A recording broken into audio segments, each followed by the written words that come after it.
Assalamualaikum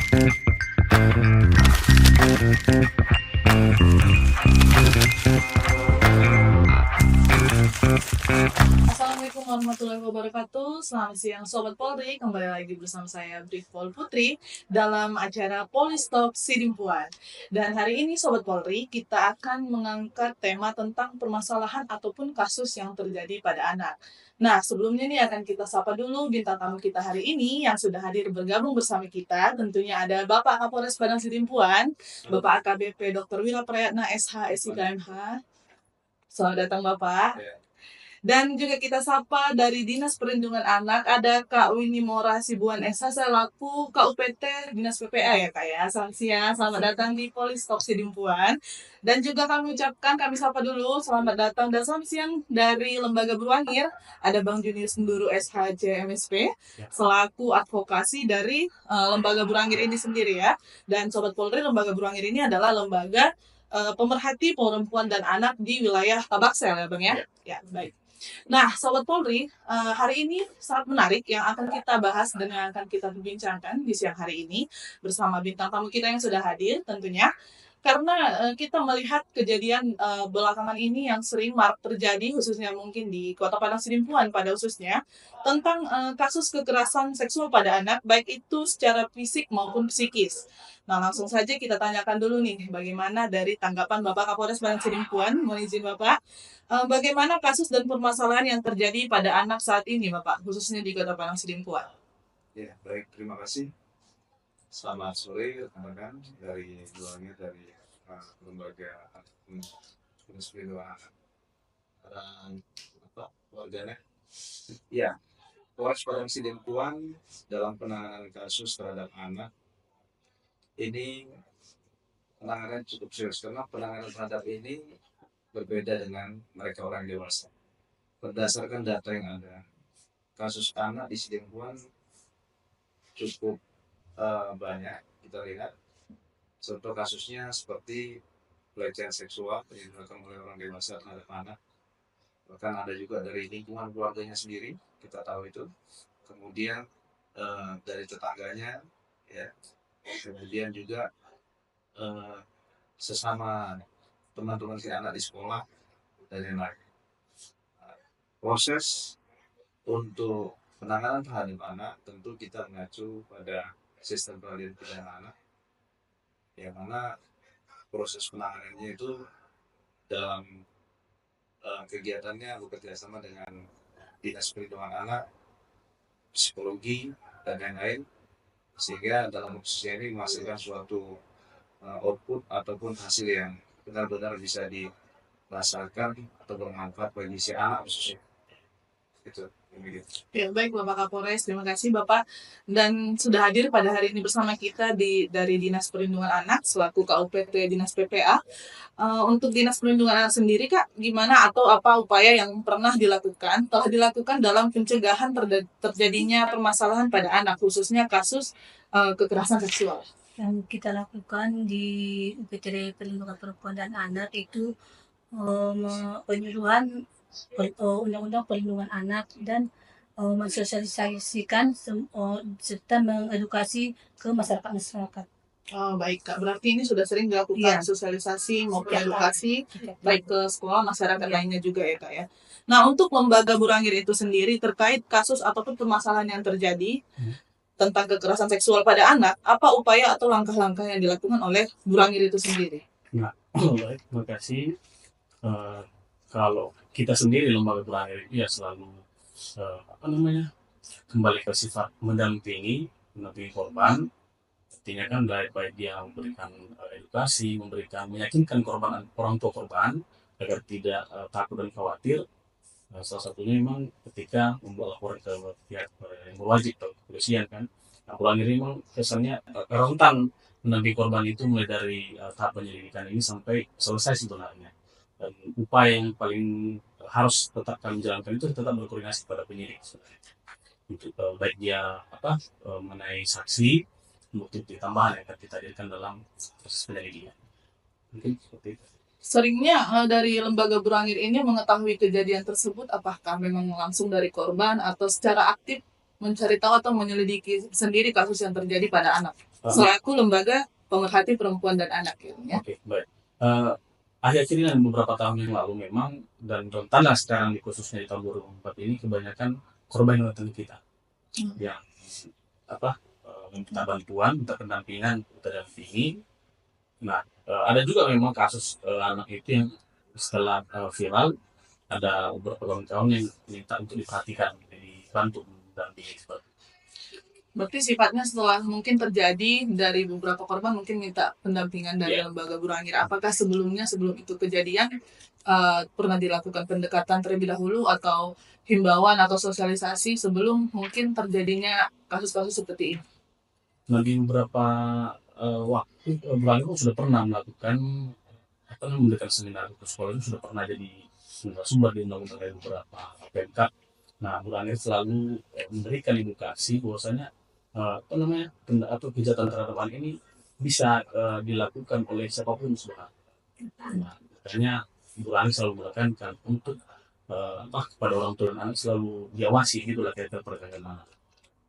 Baik, untuk Bapak Kapolres, izin Bapak, untuk langkah pendekatan yang dilakukan dari pihak kepolisian sendiri, baik kepada masyarakat atau orang tua, guru, dan siswa maupun instansi terkait lainnya, untuk pencegahan agar tidak terjadi permasalahan kekerasan seksual pada anak. Ya, pencegahan agar tidak terjadi kekerasan seksual terhadap anak, ya. Sebelumnya kita pahami dulu kembali ke sistem peradilan pidana. Jadi sistem peradilan pidana anak ini ada beberapa asas yang jadi pedoman. Yang pertama itu adalah keadilan. Keadilan ini bagaimana mekanisme peradilan ini dari proses penyelidikan sampai dengan pembinaan terhadap si anak ini berjalan seadil-adilnya.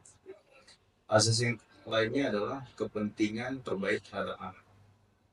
Bagaimana anak yang bermasalah dengan hukum, penyelesaiannya ini memang mengedepankan hal-hal yang memang terbaik untuk anak.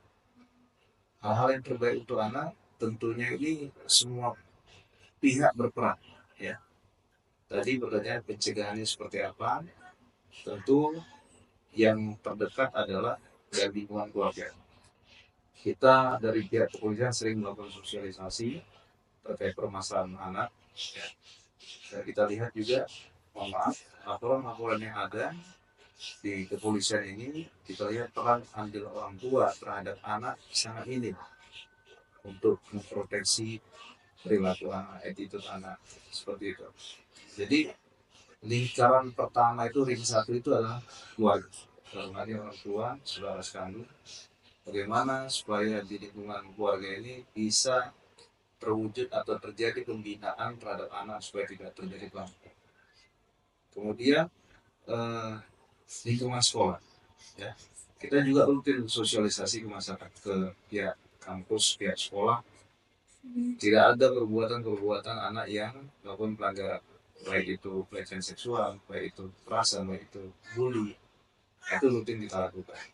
Itu juga kita berharap dari pihak sekolah juga untuk lebih aktif mengawasi, sosialisasikan supaya ini anak-anak pelajar ini tidak melakukan perbuatan-perbuatan seperti itu.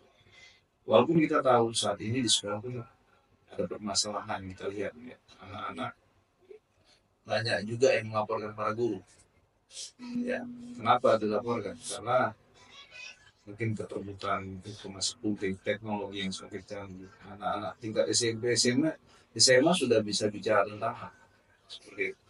Dan kalau kita lihat juga kondisi seperti ini berdampak terhadap para guru yang enggan ataupun ragu untuk melakukan sosialisasi ataupun arahan terhadap para siswa. Padahal guru ini sebagai ujung tombak juga untuk melakukan pencegahan atas bila terjadi perbuatan, ada indikasi perbuatan kejahatan terhadap seperti itu. Nah, ini perlu juga digaji sehingga guru dalam melakukan kegiatan bisa dipertanggungjawabkan dengan baik dan si anak bisa menerima seperti itu. Nah, kemudian yang lainnya, kita dari kepolisian juga rutin melakukan kerjasama dengan pemerintah, Pemko, dengan NGO, ya, untuk penanganan terhadap anak. Kita di sini punya tim trauma healing. Tim trauma healing ini kita bermitra dengan psikolog, kemudian dari dinas perlindungan anak, ya mereka yang terlibat masalah hukum terhadap para anak ini, berhadapan dengan hukum. Kita rutin menyambangi, memberikan semangat, support, dan tentunya bukan hanya terhadap si anak, tetapi terhadap orang tua si anak, terhadap keluarga si anak. Karena juga secara tidak langsung mereka mengalami dampak terhadap anak yang bermasalah dengan hukum. Orang tuanya mungkin masih malu, apa yang malu. Nah, ini juga harus menjadi perhatian kita seperti itu. Nah, itu jadi beberapa hal upaya pencegahan ataupun dari kepolisian supaya permasalahan ini tidak meluas di Provinsi Papua. Baik Sobat Polri, itulah tadi karena memang permasalahan pada anak ini juga memerlukan kepedulian dari kita sendiri, baik itu terhadap lingkungan kita, terhadap anak agar tidak sampai melakukan hal-hal yang bermasalah dengan hukum. Karena apalagi dewasa saat ini, anak-anak sudah sangat gampang untuk mengakses media sosial. Maka dari itu kita juga perlu lebih aktif lagi untuk menghimbau ataupun memperhatikan anak-anak ini dalam penggunaan gadget ataupun media sosial. Nah, kembali lagi untuk Dinas Perlindungan Anak. Apa langkah-langkah yang dilakukan, baik pendekatan masyarakat, orang tua, guru, dan siswa, apakah ini terus aktif dilakukan untuk pendekatan agar jangan sampai anak terlibat dalam masalah hukum dari Dinas Perlindungan Anak sendiri? Kita dari Perlindungan Perempuan dan Anak melakukan upaya pendekatan pada anak yang korban, ya kan, kita memberikan pemahaman dan biar anak ini merasa nyaman dan keluarganya juga gitu Bu. Serta kita memberikan konseling juga kepada anak itu untuk pemulihan traumanya. Berarti untuk anak yang terlibat atau bermasalah dengan hukum didampingi oleh Dinas Perlindungan Anak untuk penyembuhan dari trauma itu. Kita mengunjungi rumahnya berkali-kali untuk pemulihan psikolognya. Untuk ke sekolah-sekolah, apakah dari dinas juga aktif untuk memberikan himbauan atau Iya, sosialisasi? kita selalu aktif ke sekolah-sekolah untuk melakukan penyuluhan serta memberikan edukasi buat anak SD, SMP, serta SMA. Baik, begitu memang Sobat Polri, karena saat ini perlunya keaktifan dari kita semua, kita berperan aktif untuk memperhatikan tingkah laku anak-anak saat ini yang mungkin belum terlalu mengerti ya Bu ya. Terkadang mungkin dilakukan tanpa pengawasan, mungkin belum ada pengawasan dari, kurangnya pengawasan dari orang tua, lingkungan ataupun dari sekolah, sehingga kita perlu untuk memperhatikan pergaulan ataupun penggunaan medsos tadi dan penggunaan gadget pada anak. Nah, untuk lembaga Burangil tadi ya, berarti selama ini sudah dilakukan kerjasama yang baik untuk kepolisian di Polres Parang Sidimpuan sendiri. Selama ini Burangil selalu berkolaborasi dengan institusi lah ya, khusus di kepolisian, baik dinasnya sudah selalu kita bangun. Artinya biar tidak ada kendala-kendala yang berkasus tentang anak ini kan, baik dia perempuan juga, baik dia KDRT ataupun dia bentuknya kekerasan pada anak, selalu kita bangun komunikasi yang baik. Baik, berarti selama ini hubungan kerjasama yang sudah terjalin, ini sudah terbentuk dan sudah berjalan untuk pencegahan ataupun pemberian pendampingan terhadap anak itu, yang anak ataupun perempuan yang terlibat dalam masalah hukum. Ya, baik. Kembali lagi untuk Bapak Kapolres, izin Bapak, selama ini apakah ada kendala yang dialami atau dirasakan dalam menangani permasalahan hukum pada anak? Ya, secara umum untuk penanganannya berjalan dengan baik ya. Kita koordinasi dengan instansi lembaga terkait ini sejauh ini baik, dari Bapas, kemudian dari psikolog, kemudian dari kawan-kawan kejaksaan, bahkan penyidikan. Sejauh ini tidak ada kendala. Namun demikian yang menjadi temuan kami dalam penanganan anak ini kurang perhatiannya dari lingkungan keluarga. Itu yang utama terhadap anak, kondisi anak. Ya. Mungkin juga karena kesibukan keluarga, ekonomi, tingkat pendidikan, ya, dan lain-lain. Nah, ini menjadi pengaruh besar terhadap mental ataupun attitude si anak seperti itu. Jadi, dan tentunya juga ini karena ini temuan kami dalam proses penyelidikan, nah ini perlu kita sampaikan. Nah, sehingga tentunya para keluarga, orang tua, ya, agar lebih perhatian penuh terhadap anaknya supaya tidak terlibat dengan masalah itu. Untuk dari Lembaga Burangir itu sendiri, apa himbauan atau saran yang mungkin bisa disampaikan kepada Sobat Polri? Baik, Ya. terima kasih Mbak. Nah, Burangir kalau bisa menghimbau terus pada orang tua sebenarnya Mbak. Artinya orang tua sangat berperan besar dalam mengawasi dan mengontrol anak itu sendiri kan. Karena sekalipun di sekolah dilakukan pendidikan itu kan terbatas jam waktunya. Jadi dalam mengcounter atau menghindari hal-hal yang tidak diinginkan sebenarnya pengawasan orang tua bisa dilakukan. Jadi terkhusus untuk Sobat Polri dimanapun, khusus orang tua harus lebih aktif lagi dalam mengawasi anak ketika bermain atau menggunakan gadget. Mungkin demikian, Pak. Cukup.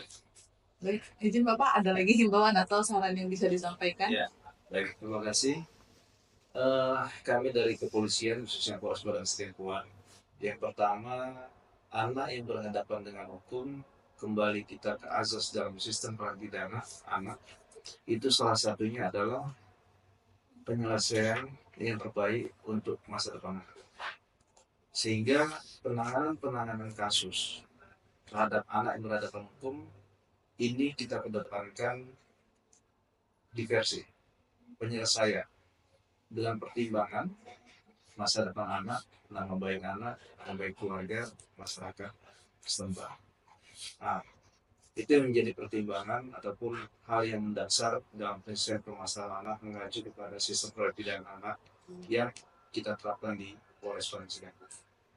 Kemudian di kesempatan ini yang kedua kami menghimbau para orang tua, para guru, adik-adik, para anak ya, agar ikuti ataupun jangan melakukan hal-hal yang bertentangan dengan hukum. Ya, para orang tua harus lebih aktif mengawasi anak, ya, karena orang tua ini yang terdekat dengan si anak, satu rumah dan tentu sering berkomunikasi seperti itu. Nah, kemudian juga dari instansi lembaga pemerintah agar lebih mengoptimalkan kegiatan diskusi ataupun membuat suatu kegiatan inovatif yang sifatnya untuk pencegahan ataupun untuk pembinaan terhadap masyarakat supaya tidak ada kejadian kejahatan terhadap anak di Kota Padang Sidempuan. Begini dong.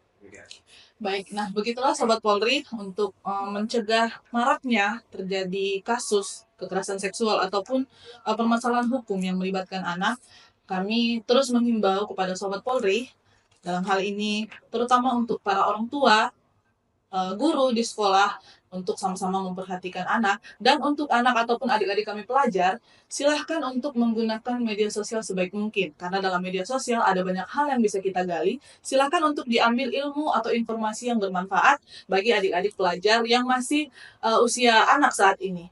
Jangan menggali informasi yang mungkin belum bisa diterima, sehingga berdampak nantinya bagi adik-adik maupun pelajar yang mungkin kurang dalam memahami apa yang adik-adik lihat dari media sosial itu sendiri. Nah, kami untuk itu kami mengingatkan untuk adik-adik para pelajar, silahkan gunakan media sosial ataupun gadget yang dipunya saat ini sebaik mungkin. Gali informasi, gali prestasi, dan hal-hal positif lainnya. Kembangkan inovasi untuk adik-adik tidak terlibat dalam permasalahan hukum, baik itu kekerasan seksual ataupun permasalahan hukum lainnya termasuk bullying di sekolah ataupun di usia para pelajar. Mungkin Sobat Polri demikian Polistalk kita siang ini, dan saya Brigadir Putri mengucapkan terima kasih untuk perhatian, dan terima kasih juga kepada Bapak Kapolres Padang Sidempuan dari KUPT PPA Dinas Perlindungan Anak dan dari Lembaga Burangir. Terima kasih sudah bergabung dalam segmen Polistalk Sidempuan pada hari ini. Dan Sobat Polri, sampai jumpa pada Polistalk Sidempuan selanjutnya. Assalamualaikum warahmatullahi wabarakatuh.